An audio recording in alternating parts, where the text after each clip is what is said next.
report of mine. The war's coming forth, never with the disguise. Another A-bot for you, it really was it. Shot medals in my rope, vocabulary. Rolling with the punches, I'm roving and jumping. Dealing with the problems, I got to be coping. Making it fit, and I click just like a Lego. I'll be Casio, but you can be tackled from the FBI to the CIA. I'm glimmering at the path and here to LA. I be from C-Town, kicking the roof down, ripping up the mic and way past sundown. As a world, turn, as a world, turn. Oh yeah, Prospects of the Land is back again, and we got some new things for you. Same show, but different graphics and whatnot, some different segments. We're going to be doing the show a little bit differently today, but it'll still be the same feel, and obviously, it's the same two people. My name is Nate Pope. He is Taven McCulley. I got the green screen. Taven's got the usual setup. How are we doing today, Mr. McCulley? Things are really starting to ramp up for both of our respective media coverages. I know that. Yeah, yep, getting busy with some high school football starting up. Obviously the biggest thing. It's kicking off, so that's exciting. But day was going good until we saw some some unfortunate news. If I had to, take a gamble on what that is, or I had to bet on what that is, I don't know if I could, but yeah, we're getting hit pretty hard. But we'll table that conversation. See what I did there? Gamble, table, Vegas. Nice. We're gonna table that conversation and not put all of our chips into the center of the pile. So you will, like maybe some of the Guardians players have been doing lately. So we'll talk about that and potential consequences and what we think. We're just gonna spitball during that, but as per usual, for those of you that may not know, we go through results every week, and we got some graphics to make them a little bit faster, which is exactly why you should follow the Instagram page, because you are going to see these graphics before anybody else. Follow us at Prospects OTL. You don't know how this works. We work at the bottom. We slide our way to the top. So we are going to start out, as per usual, with the single A Lynchburg Hillcats. Bam, flash that bad boy up there, Taven. If you want to take away the banner at the bottom, people can see the results a bit better. Here we go. Bam, there you go. So they played the Delmarva Shorebirds. They have improved their record to 53-41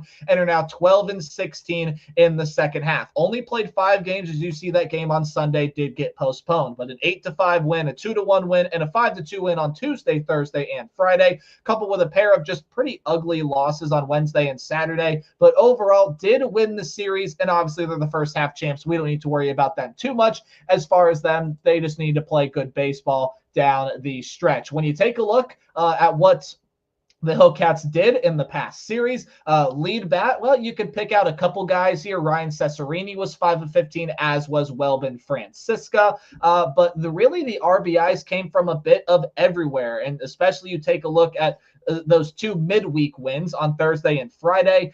You can make the conclusion overall that pitching was up and down this week. Again, lead bats will go to Ryan Cesarini and the likes of Welbin Francisca. Luis Morejo didn't play that much, but did have himself a solid week. As far as pitching-wise, still no update on Jogly Garcia. Rafe Schlesinger continues to mold his way into starting form, but it was not a great week for a lot of the pitching staff. However, it was a pretty good week for Logan McGuire. 2 runs did score in his watch, but they were not earned. Sean Hepner pitched 2 and a third of scoreless baseball. Jacob Zibin did start, shorter start, 3 innings of scoreless baseball for him. Jervis Alfaro in his start was honestly not too bad. He was pretty solid. Did not end up getting the decision in that one there. Cam Schulke was good. Luis Flores. So overall, bullpen was pretty solid. Starting rotation, not so much. And an inconsistent week for the Hillcats, but they get the series win. Yeah, I think hitting, to be honest, besides that Saturday game, was pretty consistent the whole way through. Everybody chipped in, like you kind of mentioned, and I thought it was just a good overall week for the bats. Now, the pitching was very up and down. Like you said, the bullpen was pretty strong, but starters, they haven't really been the same since Jogly's gone down. I think we've seen that. I mean, right. the ace of that staff, we're going to need to see him back. Now, Jogly Garcia was on, a trajectory to obviously Lake County.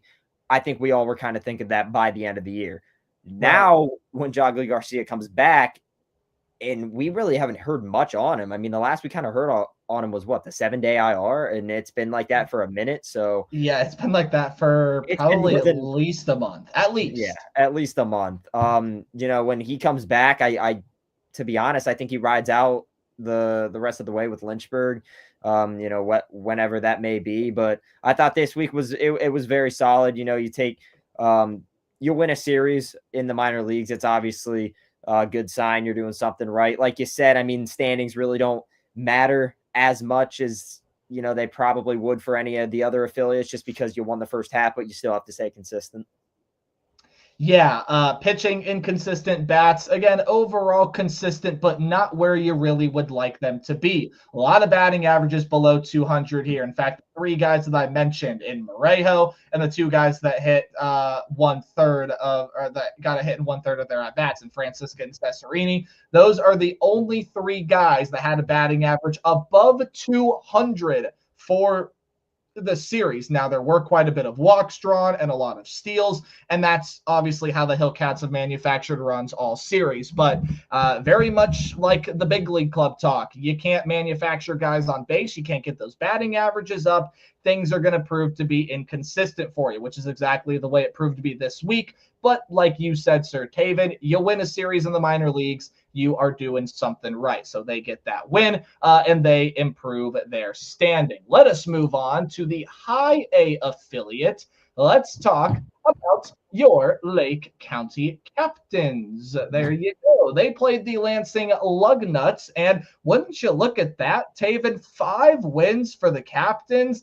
They are starting to roll. Now, it says right there that they are half a game behind second place Great Lakes. That is because the first place team in West Michigan is still the first place team. So they don't matter in the standings. What does matter is the second place team, and that's where Lake County sits currently in order to get into that second half playoff spot. Over the past 7 days, Ralphie Velasquez, huge bat for the Captains this week. 2 home runs, had 7 RBIs, hit .348, which oddly enough was not the lead batting average on the team, but that's a little skewed, and I'll explain why later.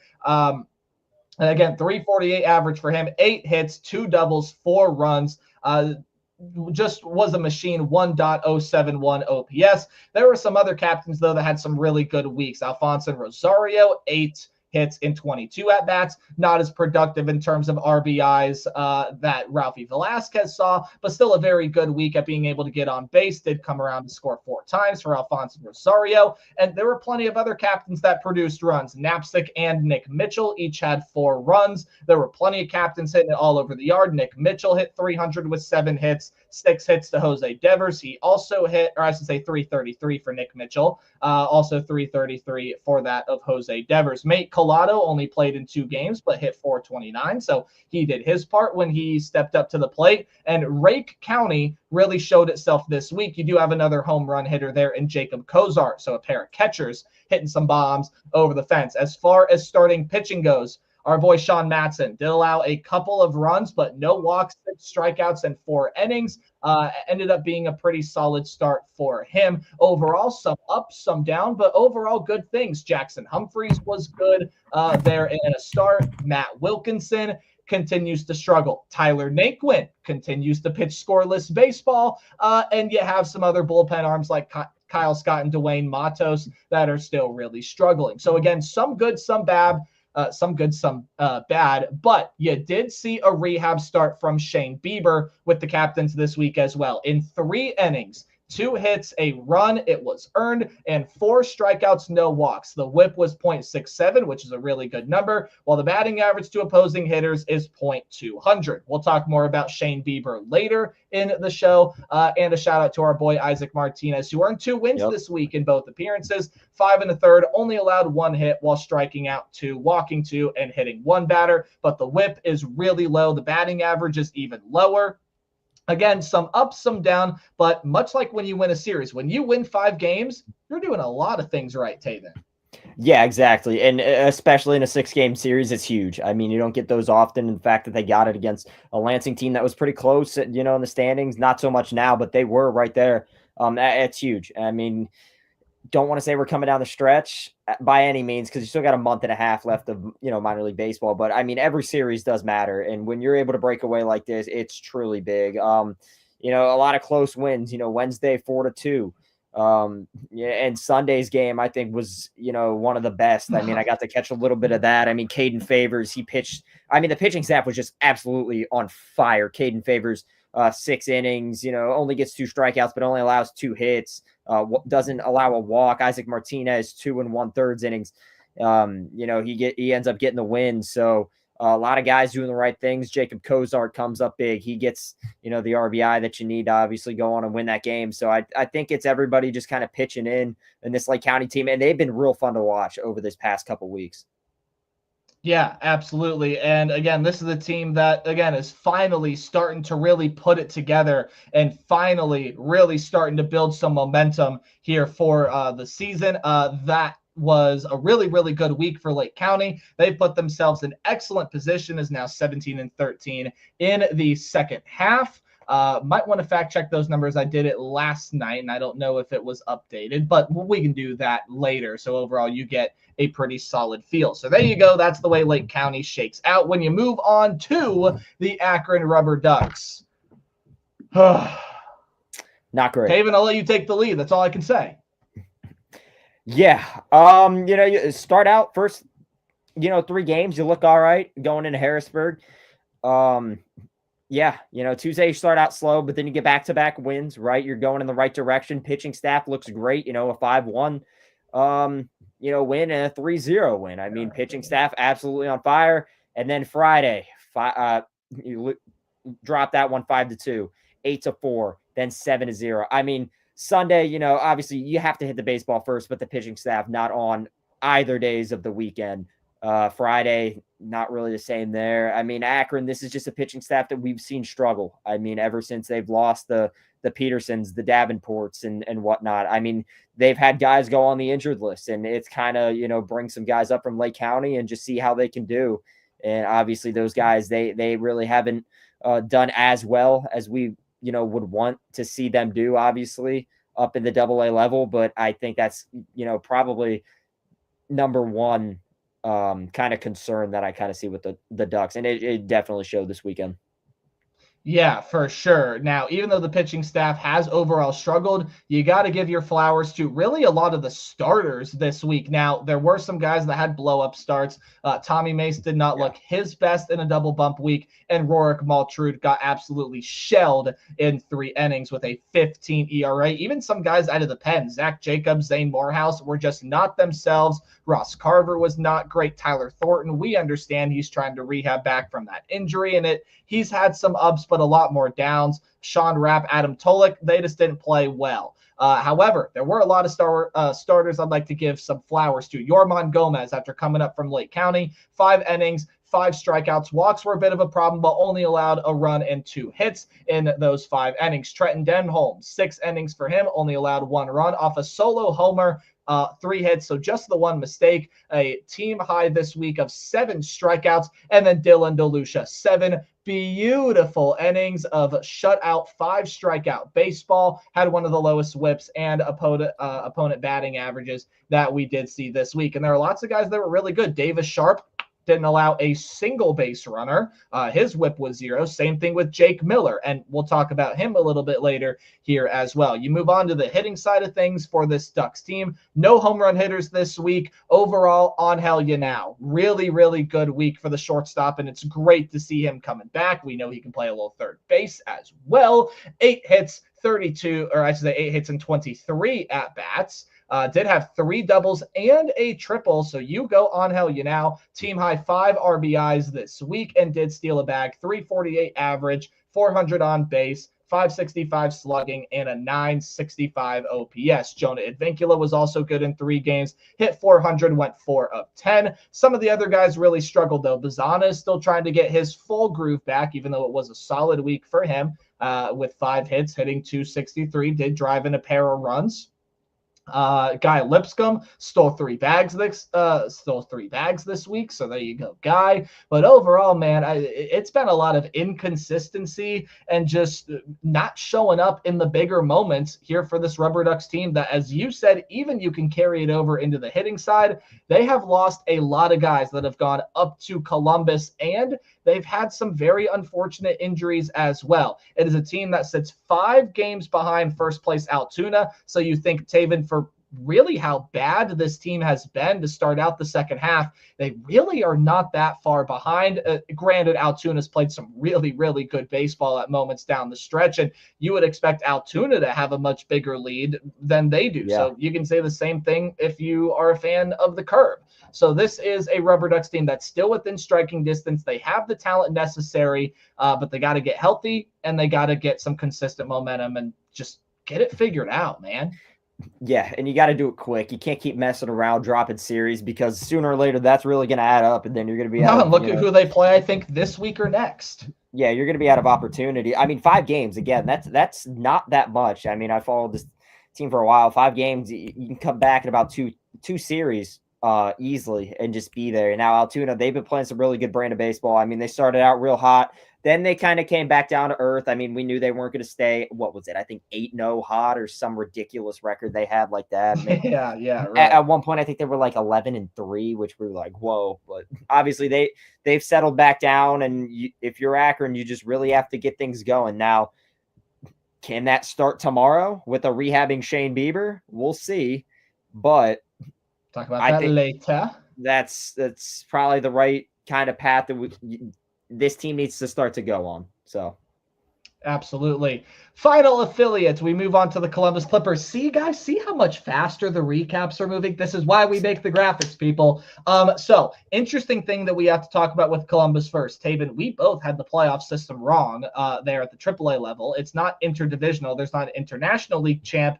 If you remember, there's a AAA champ. So what actually matters is how far you are behind the overall second half leader in the international league. Well, that's going to be a big ask for Columbus, because Lehigh Valley was really, really good in the first half, and they didn't win it. The team that won the first half is also winning the second half. I forget who that is off the top of my head. So again, it matters as far as second place is, and they're 11 games back. This has been a Clipper team that has had some very unfortunate situations of sometimes they can hit the baseball, other times they can't. And they had 2 games rained out this weekend as storms surged through the western, central, and even part of the eastern area of the state as well. It's been a really dreadful and rainy week, and that's going to continue on into the early portion of this week as well. Yuck. But here is what happened. Before Gabby Arias got called back up, he hit a homer with the AAA club.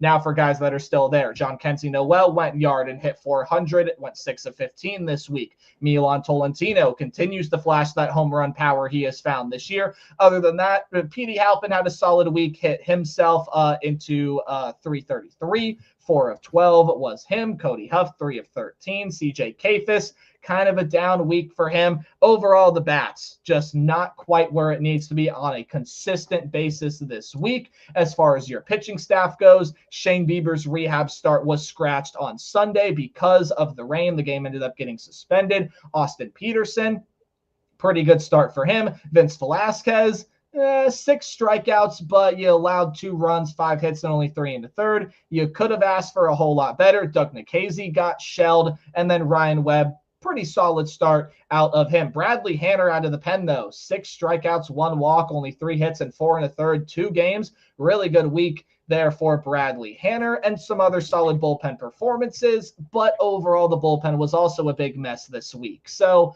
you take a look at this Clipper team, and again, it's just being able to find that rhythm, which they haven't really found all season.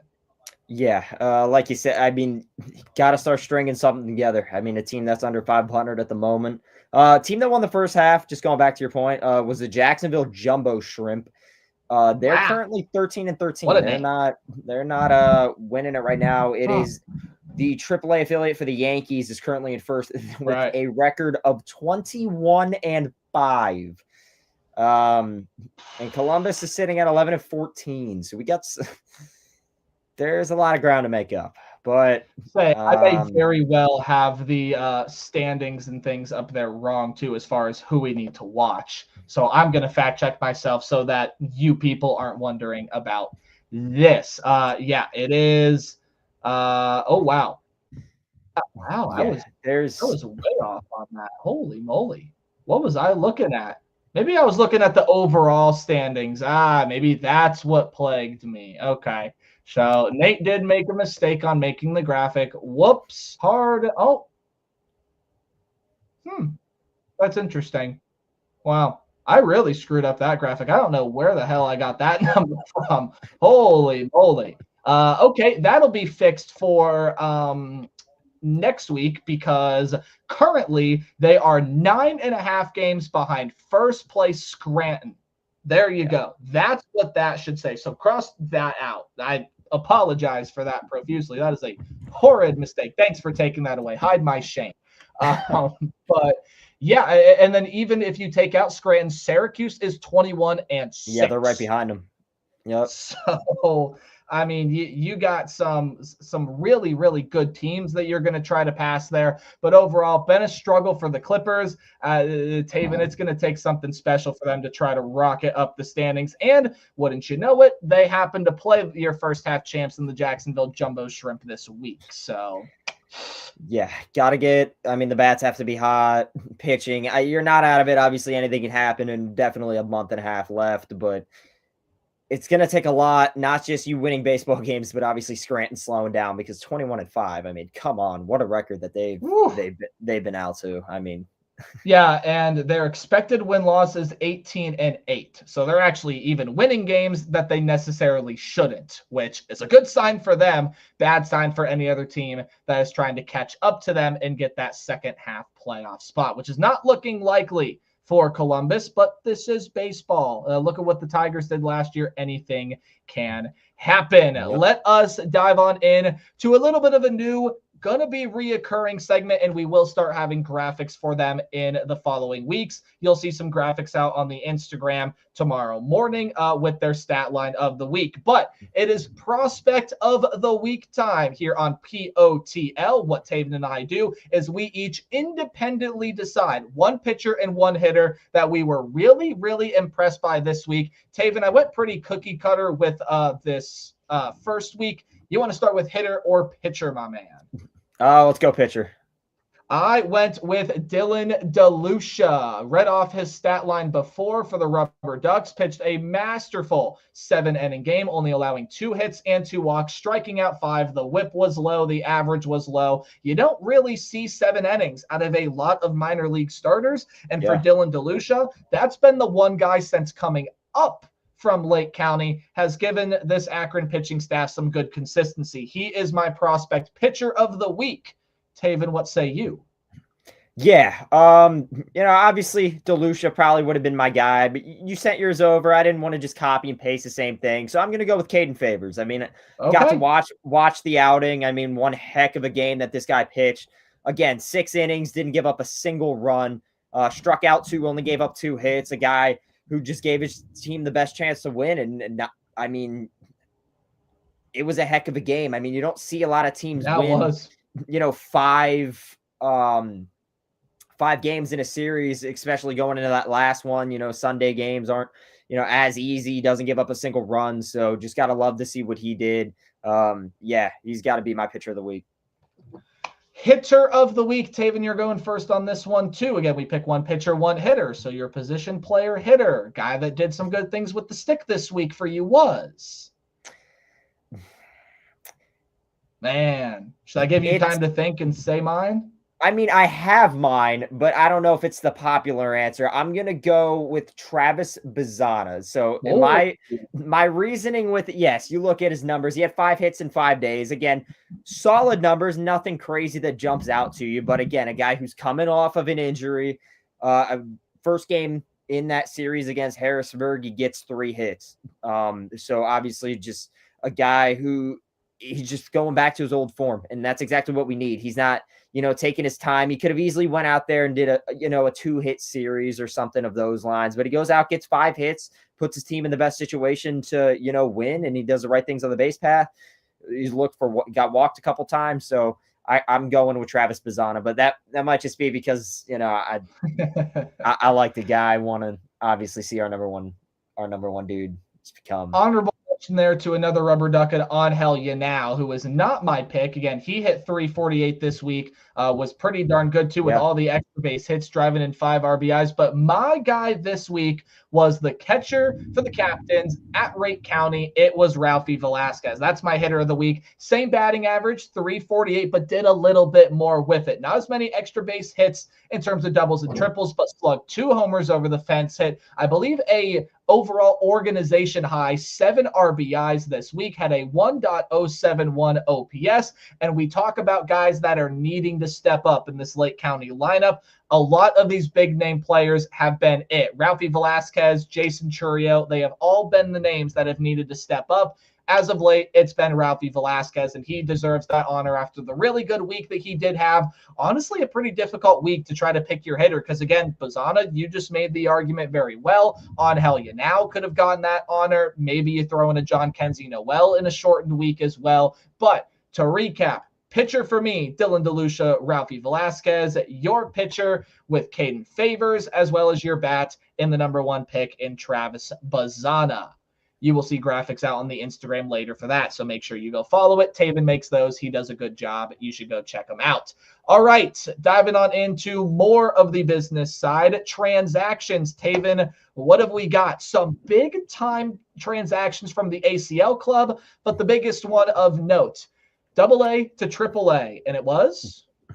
Jake Miller, a big bullpen arm who's been absolutely on fire ever since actually all season. I mean, the dude's been unreal in AA Akron. We just knew it was a matter of time before he goes up and joins what is, a solid bullpen in Columbus. I mean, guys with a lot of promise, you know, Franco Alamán, guys of that nature. But Jake Miller, I mean, a guy who's been absolutely unreal just all season long. I mean, his command, he doesn't walk guys. He big strikeout guy, doesn't allow guys on the – I mean, he does everything right. I don't really see one gripe about this dude at all. So obviously big move there. And then, ACL to Lynchburg had 2 big moves. Joey Oki, big pick last year. I want to say round 3, if I believe. That sounds right. And he was a high school kid, right? Yes, I believe high school kid, round 3 or round 4 for Joey Oki. Round 3, I got in front of me. Round 3, pick 84. There we go. And was he a high school kid? Yeah, was a high school. There it is. Yep. So obviously, big pick for us last year. ACL going to Lynchburg, so it'll be fun to see what he's able to do. Didn't really follow him much, but obviously we will be getting some. We're going to be following him in depth now. So then I'm going to butcher this name, Juniker. I'll say it for you. You very well could be right. The way that I've heard it pronounced is Juniker Caceres, and if that is wrong, that sounds please correct us. Yeah, if it's wrong, fix us. So, 17-year-old going from ACL to Lynchburg, so it's going to be exciting to see what he can do.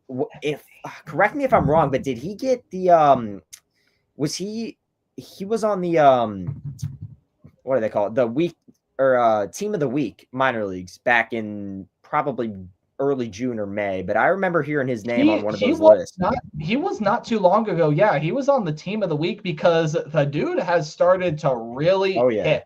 Let's go through some stats. You guys know the story behind Jake Miller. Taven told it beautifully. Guy that's just been throwing gas all season long and has been doing really, really well. Here, we don't talk much about ACL here. I think we should start doing that, though. There's some really good players down there. And obviously, 2 guys getting the call up to Lynchburg. Joey Oki is the more confusing one when you look at the stat line. 7.46 ERA in 35 innings pitched, has allowed 36 hits, 30 runs, 29 of them earned, while walking 23 batters. Now, in doing so, has struck out 47 of them and has only given up 1 home run. So with the bad, you do get some good. And I think there's a reason that the Guardians drafted Joey Oki, and the way that they can develop pitchers once you get them into this minor league system. Again, this probably is also a move to where Jogly Garcia, maybe we don't see him back until playoff time comes around, but Joey Oki going to fit in that Lynchburg system.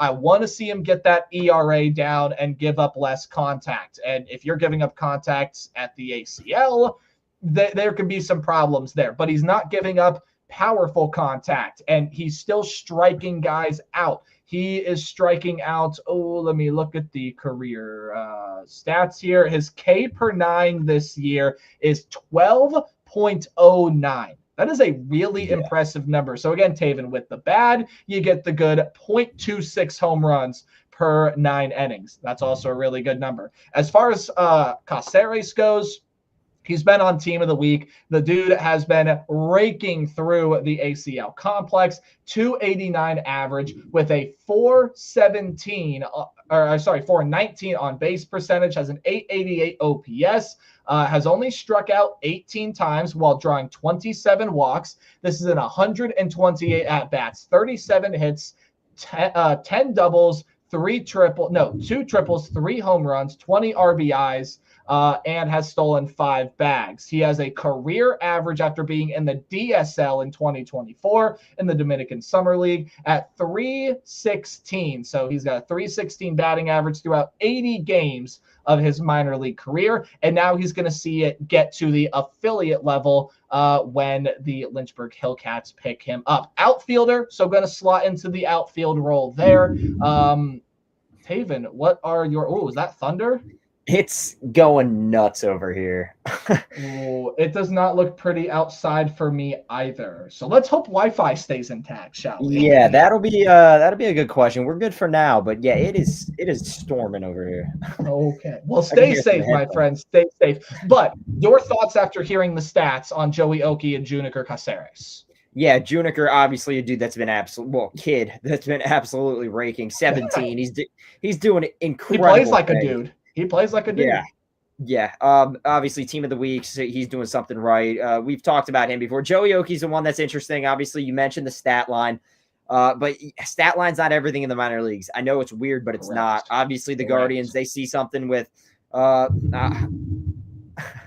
obviously, maybe command or, obviously, you said the K per 9, absolutely insane for this guy.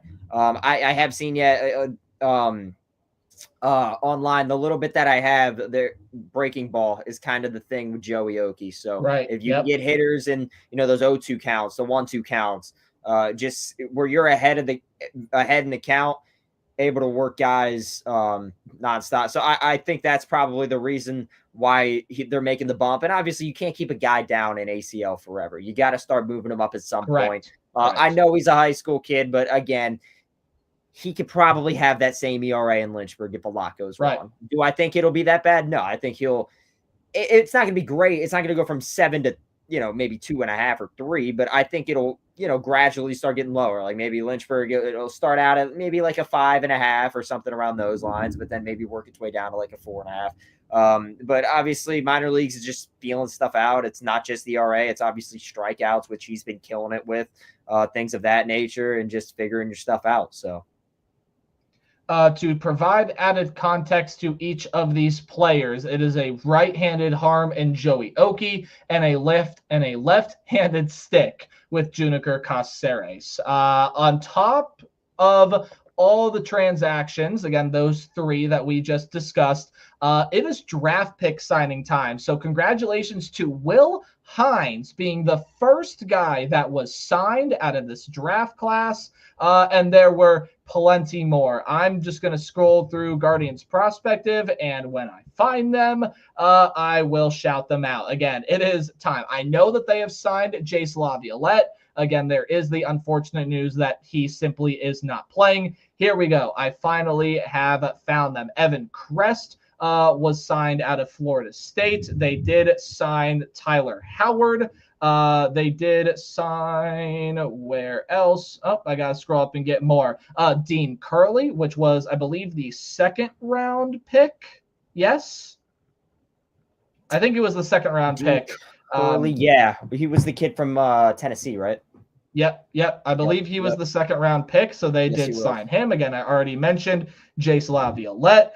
They did sign Derek Munoz, who was a 19th round pick. signed him. Again, Jace Laviolette came up again. I don't know why they have him on here like 3 different times. There's Dean Curley again. Harrison Bodendorf did get signed. He was a pitcher out of Oklahoma State. We did get Luke Hill, the 4th round pick, the 3rd baseman out of Ole Miss, signed on as well. I do want to rally back to a signing I have already mentioned because it is notable. And as far as I am aware, that might be it. Maybe. I believe so. I'm trying to Guardians says we're still on a delay. I'm shocked they haven't called it yet. Yeah, I'm shocked at that too, especially if it's doing what it's doing outside there up at the corner of Carnegie in Ontario. Yeah. Yeah. Here we go. Anthony Martinez, an 8th round pick, 1st baseman out of UC Irvine, got signed. Will McCausland out of Ole Miss again. They signed him. Riley Nelson, the 1st baseman from Vanderbilt. I was really high on him. I like that pick a lot. Zane Petty out of Texas Tech, 18th round pick. They did sign him there as well. So, Taven, the 1 draft pick also Luke Fernandez. Wow, there's a lot more. Luke Fernandez, Tyler Howard, Ryan DeSanto. All of those guys have been signed so far. So I think there are just a couple that have not yet signed a deal with the Guardians organization. But Taven, the biggest one was Will Hines because he was the high school kid out of Ontario, Wake Forest commit. And if you've seen some of the pictures that Wake Forest has put out, especially Chase Burns as of late, that was going to be a big decision for him. Well, Yeah. He received a $950,000 signing bonus. Some people could tell you money talks. We, in reality, will really have no idea what went into the situation. But all that we know is he is a very good high upside high school arm, kind of like Joey Oki was in the 3rd round last year, and we stole him away from Wake Forest. We both think that's a big win. Oh, yeah, for sure. Yeah, we saw that last year with Braylon Doty. I know you were kind of on the fence with it. I thought we'd end up signing him, and obviously they made a pretty good pitch, and he wanted to come to the pitching factory, so that's big. Right, like you said, we're not going to know what totally went into it. Yeah, because you had the NIL money there, but then again, what we offered him is a ton of money too. So just obviously lucky to have him, and he's one heck of an arm if we took him that high. The last name that I will mention is Aaron Walton. As of right now, this is the only guy that they have signed and then assigned to an affiliate. And it wasn't really even an affiliate. Aaron Walton, who I believe was the outfielder out of Arizona. I know he was from Arizona. I'm forgetting the position off the top of my head. We run through a lot of baseball players. Forgive me. He got assigned to the Arizona Complex League. So that's the only guy to our knowledge that has been both signed and then assigned somewhere within the organization. Yeah, Taven, it might start thundering where I'm at too. So we'll both get the thunder rumbles in here. Yeah. So. But again, big signing there with Will Hines, as well as all of the other prospects, obviously. And then Aaron Walton being the only guy that has been pushed to an affiliate at this time. So no more from me on the draft picks. And now, Taven, we can start discussing some bigger matters. And do you want to do good news first or bad news first? Let's go good news. Who's in the hall? Hammy is in the hall. As he should be. If you have not watched the speech yet, it is on the Cleveland Guardians YouTube page and probably anywhere else. It's about 20 minutes. So while you're not going to have Guardians baseball to watch tonight, most likely, I doubt they get this game off the ground, probably looking at a doubleheader tomorrow or Wednesday.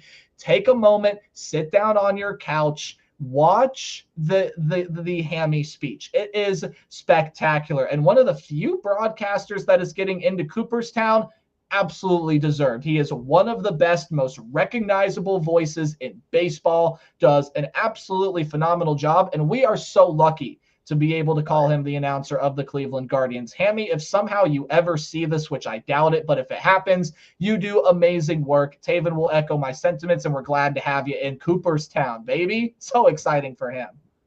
Yeah, real exciting. I mean, you've talked about him nonstop. Dude's amazing. Holy moly. Yeah, this is insane. We'll see if the Wi-Fi stays on. It should, but we'll see.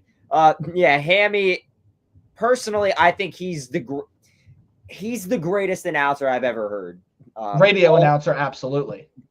One of the greats. In my opinion, all sports. I mean, I haven't heard Oh, a guy. Wow. That might be a take, but I like it. It is, but I haven't heard anybody in baseball, basketball, football better than the guy. I mean, the way he just his home run calls from everything. I mean, the dude's, in my opinion, the GOAT. He's the best, in my opinion, that I've ever heard call a game.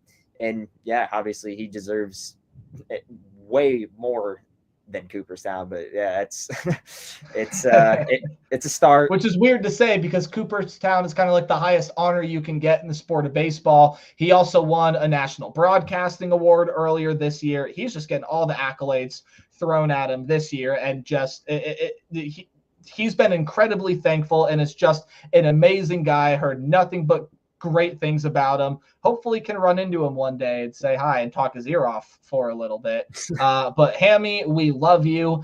There is also a compilation out there, and let's go ahead and do this. We got some time. Again, we run through stuff quicker now because we have the graphics. Taven, what is your favorite Hammy moment? That's tough. I mean, so many good ones. The first one that comes to mind, just recency, is, down goes Anderson. I think that has to be up there. An underrated one somebody wouldn't really think is Andres Jimenez's regular season walk-off against the Twins. I remember that one. It was the day after Naylor's nighttime walk-off, so he was kind of pumped about that. Yan Gomes walking the Yankees off in, I believe, 2017 in that series where Lindor hit the grand slam, which is also up there. I believe that was the same game, maybe the game after. But yeah, those are just the first couple that come to mind. But it's almost like every home run the dude does is up there. But walk-offs, obviously. How about the inside the park home run there as well? Against the Blue Jays? Oh, yeah. Yeah, I don't know how I left that out. I can probably do that call word for word. I've watched that so many times. Yeah, that's awesome. A very underrated one for me is the way that he set up. Now, obviously, the Guardians went on to lose the game and the series, and we're all still upset about it because if the rain delay never happened, we're talking about a team that has won a World Series as recently as last decade. And I think we all believe that. There's no way that that's not true. However, the way that he set up that Rajai Davis home run off of Aroldis Chapman is the most underrated part about broadcasting. He set that moment up perfectly. And the next pitch, bam, Rajai Davis ties the game, and we all think, okay, this is the moment the Guardians are about to win it. Obviously, didn't. It would have been probably a lot sweeter if it did, but man, just what a great and underrated call. Anybody can make a home run in Game 7 of the World Series sound exciting. You just get loud, you pump your fist, and you start cheering like a sports fan. It is really hard to make the little moments matter. And Hammy setting up that home run, perfect. Just perfect. And he does the little things so well. So well. Yeah. You talk about setting up a home run. What about Noel's at the playoffs last year? Oh, yeah. He set that one up I literally think it was the next pitch. He's got a knack for doing that. I think he said no time like the present, and then Noel hit a home run. The David Fry one also just great. Lane Thomas, grand slam. It's countless. I mean, any big moment, the call is going to be good. So there is a compilation on YouTube that has Hammy's best calls. I literally watched it before this podcast. It's got some great stuff on there. Even there was a game that there were actually a couple games way back in the day that took place against the Seattle Mariners. One was a pretty big comeback win. The other one was a crazy game in extra innings where the Guardians won like 16-14 or something crazy like that. It was, nuts. Just absolutely crazy nuts. Hammy, we all love you. We think you are just the best, and couldn't think of really anybody in the broadcasting world at this moment that deserves that award more than him. Yeah, for sure. Sometimes I wish he was a TV guy, but Underwood and Manning, they're great too. So, gotta love all of them. But Yeah, and this is no slight to Underwood and Manning, but we'll give them their flowers when it's due. It's time to give Hammy his. And look, so many people. I don't know if you watch the guy that does impressions of him on Instagram. He's also great. Hammy even referenced him in a podcast. So, or not podcast, in an interview, in like a post-game press conference, whatever the hell. He happened to reference him, and the guy that does his calls ended up dubbing that moment from the press conference. Yeah. So it's pretty good. Yeah, it's pretty fun. Hey, we will move on to unfortunately sadder news. And Taven, probably not the way that Cade Smith thought he was going to get into the closing role. Now, did he? No, but I could bet where we're going with this. Gotta love it. I thought Ortiz was like a one-off, but I guess the whole team. Why not? Who's next? Santana? Yeah, right. That definitely is the big question right now. Is like, okay, well, let's just come out and say that Jose Ramirez is betting on games 2, which is not happening. No, and the day that does is the day God is dead. But I seriously, like, who's next? And Taven, we're purely going to do speculation here in one moment based off of what we think might happen. But the reality of it is Ortiz had this happen a while ago. His administrative paid leave has been extended to August 31st. That's the same timeline that they have put star closer Emmanuel Clase on. So if you don't know who we're talking about, Emmanuel Clase basically is now getting in trouble for the same thing that they hit the likes of Luis Ortiz with. Yeah. And when you're trying to make a playoff push, that is a massive hit to lose, even though he's been inconsistent, your most talented bullpen arm. Does this bullpen still have a lot of good pieces? Yes. However, is it as good as last year? No, it has not been. Do we have enough to still get us by? I mean, probably, but with the inconsistencies offensively, an already bullpen that is hit or miss, hit most of the time, but does miss on occasion, and now it loses your star closer that ever since that first month of the season has and that game this past week in Kansas City has been pretty solid. Yeah, that sucks, dude. That sucks. It really sucks. Yeah. And on top of that, even if you were like, okay, they can deal Clase, whatever, he has club control since until 2028, I do believe, or 2027. I think it's 2028 for Clase because the other one is Quan. And you lose your most valuable trade asset. So, and it is negative because Cade Smith is now going to be racking up innings. He's going to be racking up saves. And when they go to arbitration with him, that's going to end up costing him more money. And potentially this decision, if it is true that Emmanuel Clase decided to partake in the gambling ring that apparently is going on within this Guardians pitching staff, I don't know what the hell is going on. He could very well be costing the Guardians extra money with Cade Smith, or just flat out Cade Smith could become too expensive for the organization. There's a ton of domino effect from all of this, and none of it is good. None of it. Yeah, you make a good point. I mean, first off, I don't think we can sit here and say it's 100% true yet. Obviously, it's still under investigation. Until proven guilty. But yeah, it's not looking good. Yeah, that kind of came out of left field today. I thought Ortiz is kind of it, but yeah, unfortunately, it's like you said, the best closer we have. Now, I'm really interested just on how the MLB can figure out if a guy is betting. Yeah, I don't think like they were betting from like obviously an account tied to their name and literally says Luis Ortiz. Well, unfortunately, to rudely cut you off, unfortunately, that's how the NBA has figured things out because players have made betting accounts in their name. Like, what was it? Bridges, was it the guy? No, who was it? Who was the last guy that was just doing it that got caught? Oh. He was like a 6th Man of the Year candidate. Why am I blanking on the name? Yeah, I am too. I'm going to look it up, but you may continue your point. Yeah. What was my point?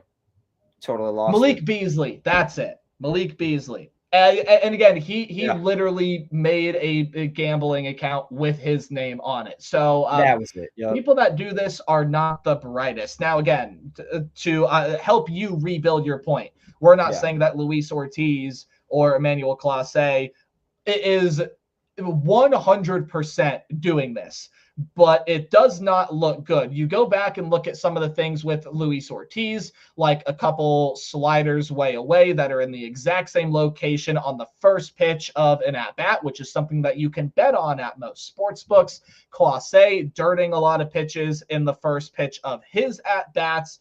To a lot of outside viewers, okay, he's just struggling to find it. He'll get his command going. The MLB sees it as you're a little too good and doing this a little too consistently. I think there's something going on here. And I'd like to see what the pitches in question are for Clase, because we've seen the one from Ortiz where he, spikes the ball on the ground and then yells blank.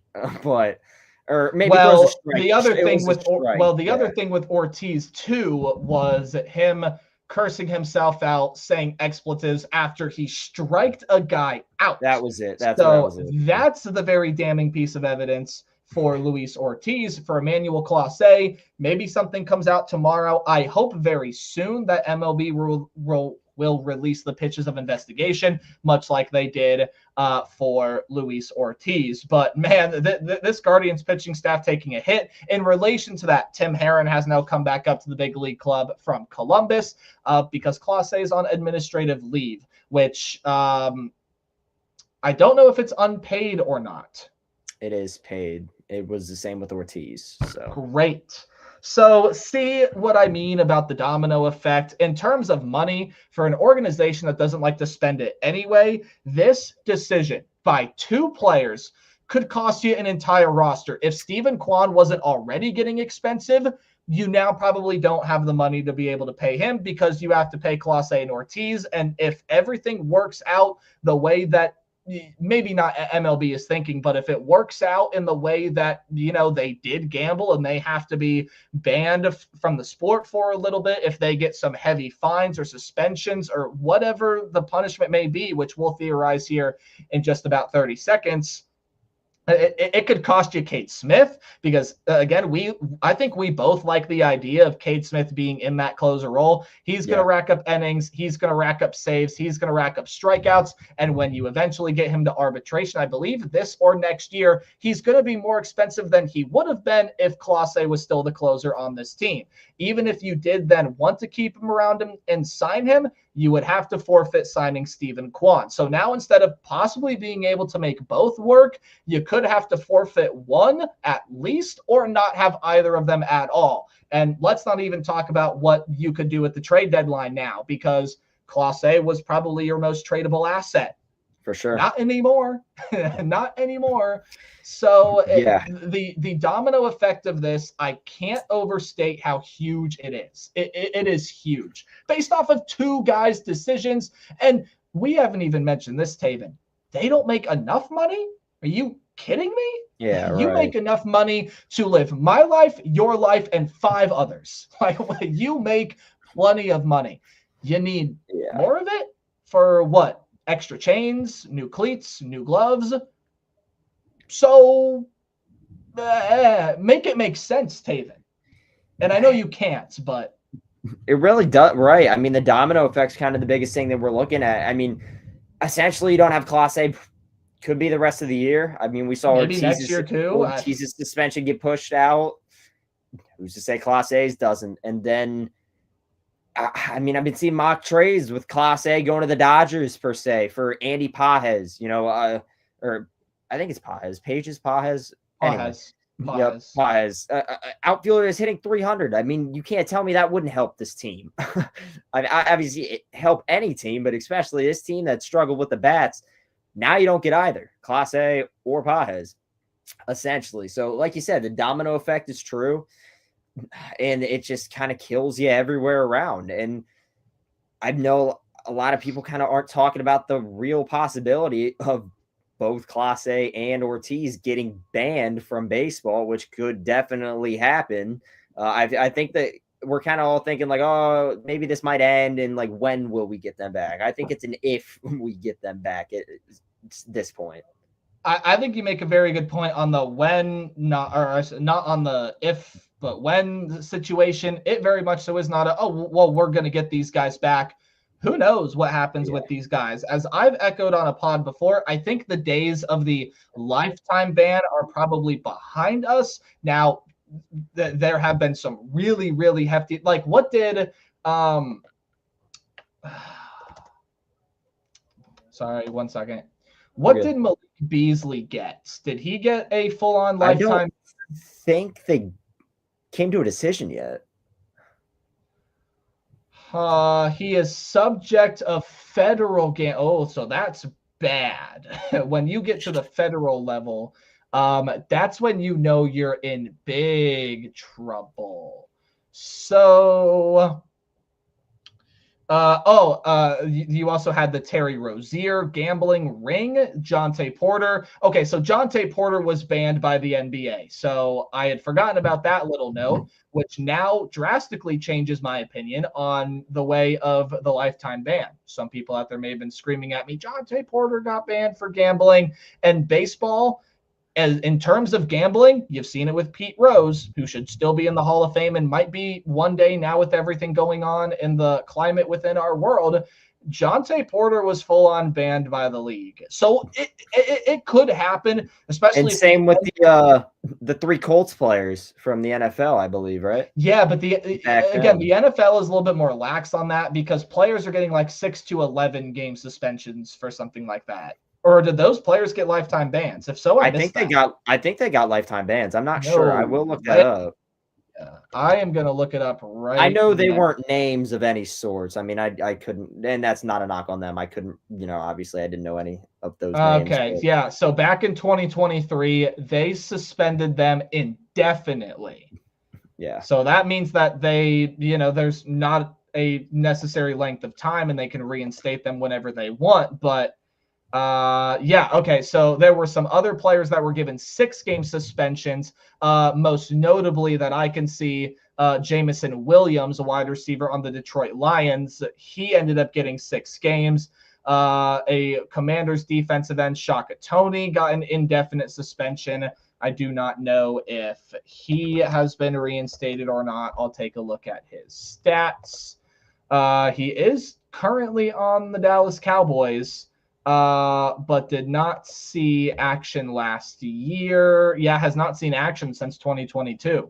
So Shaka Toney has been there as well. Okay, so you know what? I'm going to change my opinion live on stream.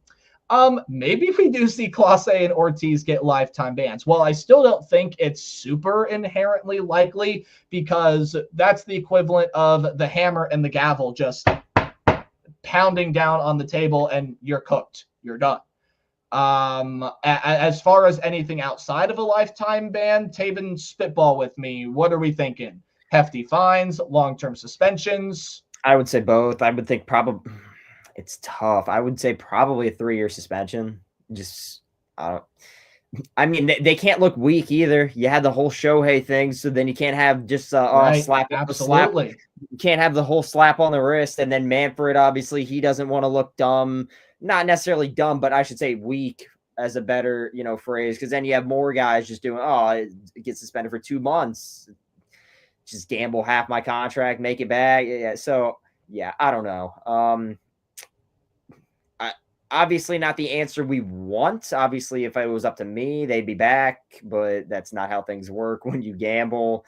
Gamble on your own sport. Like, go gamble on Indian basketball, boat racing, or summer league basketball, or any tennis tournament going on right now, and the U.S. Open coming up very soon. Football. Like, seriously, Taven, like, they don't make enough money. I'm very confused, to say the least. Well, I mean, it's the one scenario where it would kind of make sense because our owner is Dolan. Let's not forget that. So this is a fair point to be made. And now I'm kind of siding with Ortiz and Clase. Just suspend Dolan. Like, just put the ban on him. Lifetime ban, Paul Dolan. Let's all move on. Because none of this would happen if he wasn't. It's a Paul Dolan gambling ring. No, I'm kidding. Bingo. Yeah, it's a very confusing situation to try to feel out. Again, we still don't know if they did it. The signs for Ortiz don't look great. There was a compilation put together of Clase just dirting pitches in the first pitch of his at-bat on a fairly consistent basis. So you could see that be damning evidence, like, again, Luis Ortiz cursing himself out after striking out a guy. I don't know any pitcher in baseball that would do that, except maybe Max Scherzer, because he's a psycho. Or Zach Greinke. Remember Zach Greinke? He would have done something like that too. But I mean, who's to say, like, I don't know, say a guy like really does have command issues of some sort, and he is spiking a first pitch on a consistent basis. Who's to say, and not gambling? I mean, how do you decipher that? Things like that. Right. I mean, so, I mean, a good point would be like maybe we see Jack Leftwich go to the big leagues and he gets suspended for, just giving up runs on end. But that's just how he pitches. So it's like a weird kind of, I don't know how you really decipher things like that. The dig at Jack Leftwich was very unnecessary. However, I will extend off your point in this way. What other evidence does MLB have? Because to your point, you can't just look at a guy dirting a pitch like, you are gambling. We are going to put you under investigation. You can't look at a guy who's the guy with the highest strikeout rate in Major League Baseball right now? That's a good question. Trivia time. Answer it. Skubal. Batters 20. Not a bad guess. I'm talking batters. Who strikes out the most? Not Baez anymore somehow. Could be. Nah. It is. Rodriguez. No, he hasn't been there enough. Okay, so you cannot look at players like, weirdly enough, Shohei Ohtani is very high up on this list. He's tied for 5th. Same thing with Kyle Schwarber and O'Neal Cruz, but those are power hitters, so yeah, whatever. The MLB is not going to look at Riley Green and say, you have the most strikeouts in baseball. You are gambling. You are terrible. Right. Or a guy with stupidly low batting average, per se. Oh, my goodness. What the heck is going on here? Sorry, 1 second. Yeah, okay, so you can't look at a guy with stupidly low batting average like Lamont Wade or Bo Naylor and be like, you are gambling. You suck at hitting. Like that's not how it works. So unnecessary dig at Bo Naylor, yes, but his batting average is 171. It is not good. Yeah. This is like, Taven, I'm very curious to know what other evidence that Major League Baseball has, because you make the case that say, hey, look at Ortiz dirting these pitches. Okay, that's pretty damning evidence. Look at Clase dirting these pitches. Okay, that's, pretty solid evidence. There has to be something else. Yeah, I think I do believe that is backing their case. But I think it's got to come from something linked or tied to the app. Now, I believe it's either one, which is insanely dumb. They have an account literally linked that says Emmanuel Clase FanDuel account, and he's betting on sports. Obviously, that's the easiest way to look into it. But I don't think Malik Beasley is just the dumbest thing ever. But I don't think we'd investigate it this long. I think it'd be a quick, you're tied to this and that, whatever, it's done, ban, right?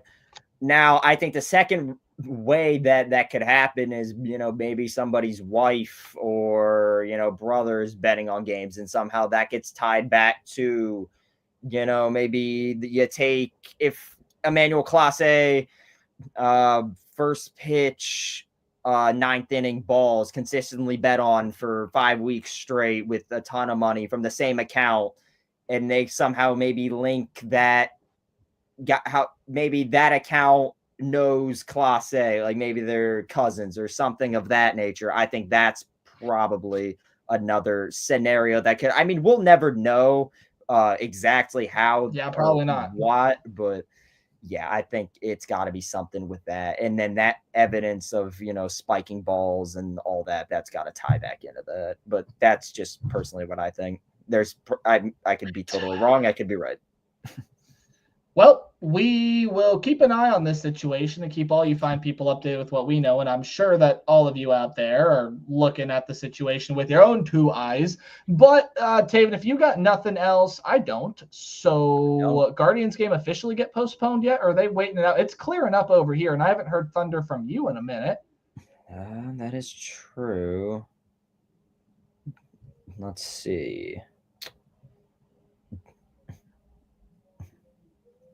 Still delayed. So first pitch might be at 10 p.m. and we will be up till 1:30 watching this baseball game.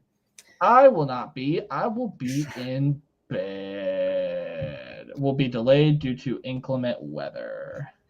And, no scandals, no attitude issues, no whatever is still while we love the likes of Jose Ramirez. Also, the Guardians being sponsored by Bet365 is very ironic now. I think the players, your advertisements aren't supposed to work on the players. They're supposed to work on who attends your game. So make the advertisement less effective, please. And thank you, Bet365. Right. Okay. Taven, we've already looked through where our affiliates are in the standing. So now your job at this part of the show has changed a little bit. I'll tell the people where they are. You tell me where the opposing team ranks in the standing. Sound good? Yep, let's do it. Let's start with Columbus. Oh, wait. Do they have pitching rotation out? Can we flash that up? Or is that not out yet? Because we might need to take a little break to get Cider. We do not have a pitching rotation for like the first time in like a month. We have not had that yet. So yeah, wow, we don't have it. Wow, Guards Insider. I'm gonna look at their Instagram too. Yep, nothing there. Hey, big news before we do get going, though. We do know at least the starting pitcher for the Columbus Clippers in their first game on the road against the... Oh, no, sorry. They're in the Ducks, so never mind. We'll save that. Columbus is on the road against the Jacksonville Jumbo Shrimp, as you mentioned, Taven. First half champions in the International League. They will await the second half champs, which we hope are the Columbus Clippers, but they need a lot of work. Again, the Clippers are 45-52, tons of games out of first place. Jumbo Shrimp, we mentioned earlier, they weren't doing too well in the second half, but overall 13, 8 out of first place to I believe we said Scranton, the AAA affiliate of the Yankees, who are absolutely killing it. So Jacksonville overall sits 60-41. Okay, now we can talk about the guy I want to talk about because it is Shane Bieber on the bump on Tuesday. It is an afternoon game, and here we go, Taven. The Erie Seawolves are in town for a 6-game series. Well, the Seawolves, they just keep winning baseball games too after winning the first half. 13-13, exactly like Jacksonville. They are 2.5 back of first place, but everybody in that Eastern League Southwest division is real close. Altona's obviously in first, 16-11 record. 1.5 back is Richmond. 2.5 back is Erie. 3.5 back is Harrisburg. And then, Akron and Chesapeake are 5 back, which that's not that much for last place team. Yeah, close division. Wow. Erie overall sits 58-37, and over the past couple of seasons, and I think even historically, have owned the Akron Rubber Ducks. So hopefully Akron can turn the tide this week. Shane Bieber gets the rehab start Tuesday. Dylan DeLucia kicks off the pitching rotation on Wednesday. You move down to the Captains, much like the Clippers. They're on the road this week in a rematch of the Midwest League Championship Series. Finally, the Wisconsin Timber Rattlers and the Lake County Captains get to face off. Timber Rattlers, though, are going to need some really impressive work to try to get back even into the postseason. Michael Kennedy will start things off for the Captains on Tuesday. Yeah, Wisconsin, not great. 9-21, the worst record in the Midwest League. So, really got to beat up. If you could take 5 again, that'd be huge. And in a Lake County team that's kind of turned the corner and they're on the right way, right trajectory. The 3 games out of first, actually they're 3 games out of technically first, which is West Michigan, but they won the first half. So they are half a game out of first place, technically, which is Great Lakes, who sits 2.5 back of West Michigan.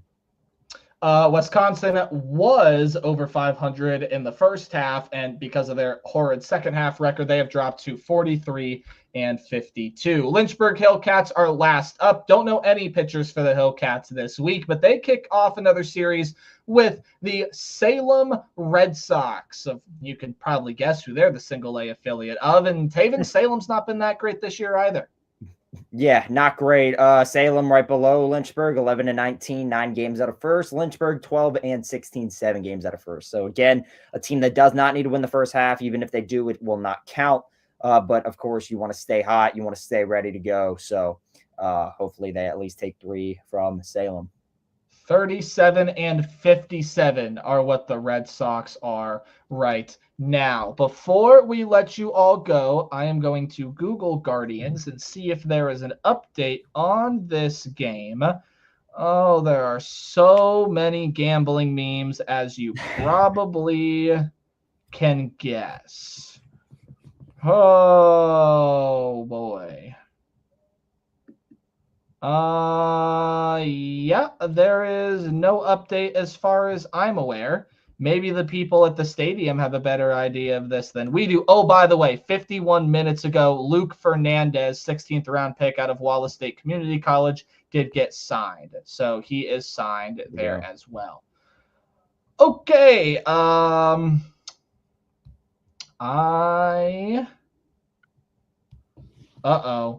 Well, hang on one second. Before we end the show, we have to Google Zach Meisel, because I guess there is an article that came out about Emmanuel Clase, and of course it's on The Athletic and going to make me pay for it. So if you are an Athletic subscriber, go check that out. Zach Meisel wrote it. I think Zach Meisel is a very, very intelligent man. Let's see if he put anything on Twitter about it. No, he did not. So I will check the comment section of the original tweet that I just saw.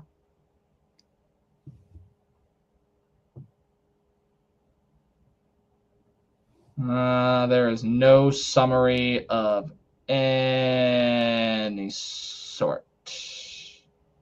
Yeah, I think it's going to be a lot of unknown on Class A for a minute. I think same that we've seen with Ortiz. Well, the way that I'm reading some of the tweets that are coming out right now, it does not appear great for either Luis Ortiz, which I think we knew, and also that of Emmanuel Clase. To say the least, it does not look to be any sort of positive notion. Other update, Ryan Prager, 19 minutes ago, signed. He was a pitcher out of Texas A&M. So the Guardians, I think, only have a handful of prospects that they have yet left to sign. If not, I think they've done it. I think they've signed them all. If not, they're really, really close. So we'll start to see guys getting into the ACL, just get to training complexes, period. Maybe some guys in Lynchburg. Most likely guy that would have done that was Jace Laviolette. Obviously, we know he's not going to be playing. So, all right, apologies for the delayed exit, but now we will get you out of here, and hopefully you have some Guardians baseball to watch. It is 8:20, and the number today was 35, back in the right direction. Yeah. Again, we put the tweet out late today, which we apologize for. But as usual, tell all your friends about the pod, especially if they are a Guardians affiliate. They ought to tune in. You can find out where to follow the pod later. But Taven, we both do a lot of coverage. Where can they find you? Yeah, at Stark Sports Coverage. Crazy to believe. I think we are 28 days away from the first high school football. No, that sounds wrong. Maybe. Right. Somewhere in that realm. We're close. We're close. August 21.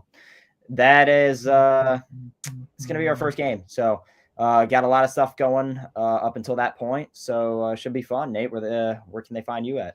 You know, you're doing a lot of stuff. 1 second. I'm counting. So that's 7, 14, 20, 24. Not counting 24. Today. 24 days until Ohio high school football is back. You can find me at TailgateNate29, Twitter, Instagram, Snapchat. I add you, or actually you add me, I add you back. That's how that works. And YouTube, if you like college football, search up Tailgate Nate. We predict all 136 teams. It's a grind, but we're getting close to the end.